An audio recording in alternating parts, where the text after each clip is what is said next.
estereotipos, con distintos tópicos, distintos rasgos del género, que no es que les dé la vuelta, no, da pequeñas variaciones, y otras no, y otras lo respeta, pero siempre está hecho, está muy integrado, está hecho siempre desde dentro, no hay nada que venga desde fuera para intentar llamar la atención del espectador en el elemento narrativo. Se asume, por ejemplo, la historia romántica absolutamente folletinesca de la película, hay un lado de venganza y otro lado folletinesco, se asumen los dos perfectamente, es decir, un espectador habitual del western la va a disfrutar absolutamente como disfrutaría sus películas favoritas. Pero ya digo, hay una serie de películas del cine moderno, y esa ya es una película que por su estreno tardó mucho en estrenarse, se empezó en el 58 y se terminó, tardó como 2 años en terminarse, entre que se montaba y demás, y se estrenaba.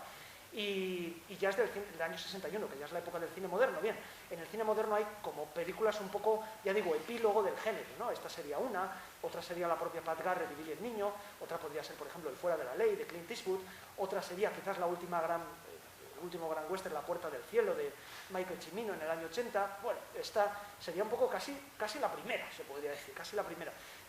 Algunas de estas pequeñas pistas que había apuntado. El mar es fundamental en esta película. Y este es uno de los pocos westerns, si alguien conoce algún otro western que se desarrolle en el mar, que me lo diga, porque hemos intentado con amigos acordarnos de alguno y no sale ninguno. Seguro que hay alguno, tiene que haber alguno.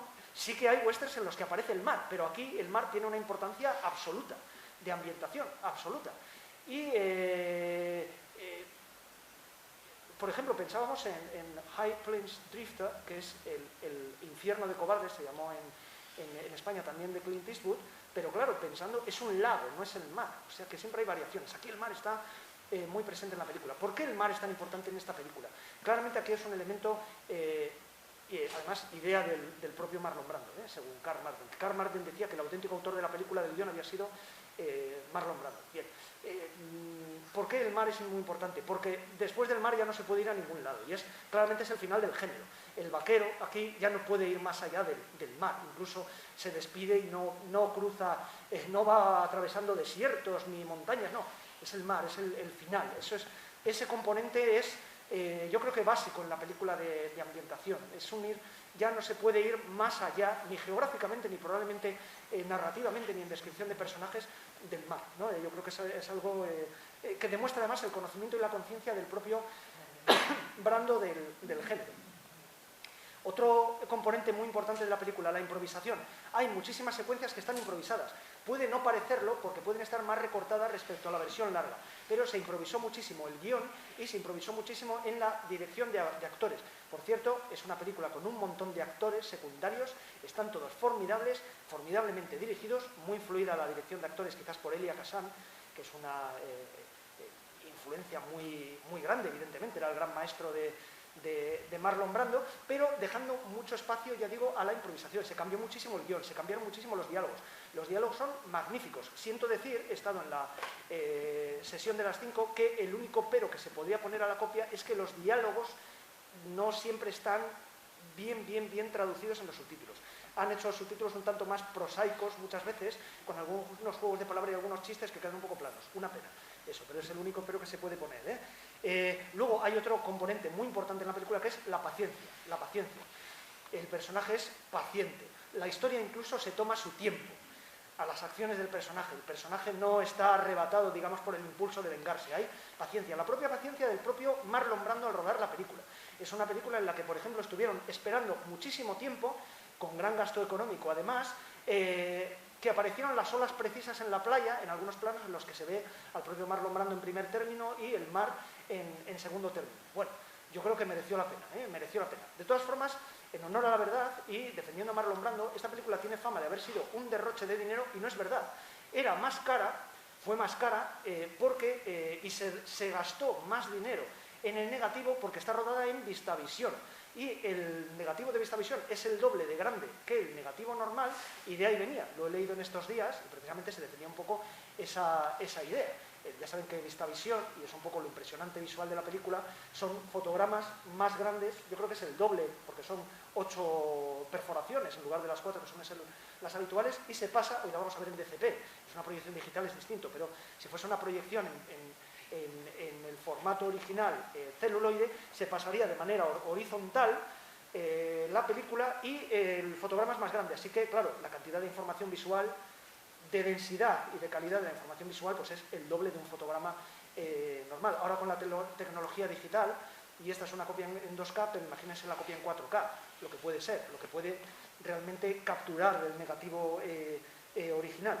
Fíjense, la originalidad de la película la van a ver desde el comienzo, desde el comienzo. Al comienzo hay una secuencia, la primera aparición de Marlon Brando, en la que aparece comiendo un plátano, bueno, comiendo un plátano en plan muy Actors Studio, bien, y coge la peladura del plátano y la deja en una pesa que hay al lado. Bueno, son detalles, la película está plagada de ese tipo de detalles que son como un tanto excéntricos, pero ya digo, perfectamente metidos en lo que es la película. O al poco de comenzar la película hay un momento en el que realmente se demuestra que esto es una cosa, en fin, esto es muy distinto y tiene bastante nivel, en el cual la policía tejana, los rurales mexicanos, los rurales mexicanos, que son un poco como la policía mexicana, entran en un burdel, en el mesón del burdel, y se les filma en un ligero contrapicado que parece, claro, casi de una película de cine negro. Ahí sale el gran actor mexicano Rodolfo Acosta, tan habitual en películas de todo tipo en Hollywood, haciendo de mexicano, y de fácil mexicano, en mil cosas, en este caso de rural, y realmente se ve la potencia visual de ese momento, que no es nada realista en principio, es muy extremadamente estilizado. Se da uno cuenta que realmente, en fin, la fuerza visual de la película es muy llamativa desde el principio y prácticamente no para en la película. Puede haber una parte en el medio que es un poco más reposada, más lenta, más llana en ese sentido, pero luego termina, digamos, por todo lo alto de nuevo la película. Bien, ¿por qué no volvió a dirigir Marlon Brando? Se podrían preguntar. Puede ser una gran pérdida el hecho de que no hubiese dirigido Marlon Brando si hubiese seguido a este nivel, sobre todo de originalidad y de ímpetu visual. Él quedó muy cansado por la película. Fue un esfuerzo muy grande y, como había comentado antes, bueno, como no tuvo el recibimiento, digamos, que él esperaba, pues se sintió un poco herido incluso en el orgullo, hasta el punto de que incluso él llegó un poco a despreciar la película en años posteriores. Bien, vamos a terminar ya, no quiero extenderme más, que ya digo, la película es larga. Lo único, sí me gustaría decir una cosa. Bien, es una película absolutamente narcisista, en la cual Marlon Brando se filma a sí mismo en los ángulos de cámara en los que aparece más atractivo, más misterioso, más carismático. Está hecho a idea, con el gran operador Charles Lang. Pues, ya verán, lo van a ver. Bueno, vamos, y sale guapo, vamos. Y con el gran operador Charles Lang, el operador, por ejemplo, de algunos grandes westerns de John Sturges en los años 50, del Fantasma de la Señora Muir, que se nota que trabajaron los dos muy juntos y probablemente Brando aprendió muchísimo de él. Pero, claro, pese a ese narcisismo, es un reparto coral realmente brutal, o sea, brutal.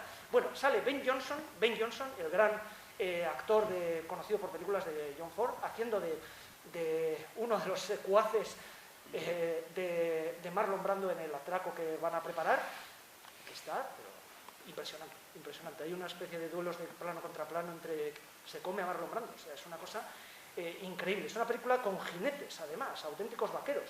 Ben Johnson, Slim Pickens, un auténtico mastuerzo, un tipo voluminoso. Le recordaban, por ejemplo, algunos son actores muy típicos de Kubrick.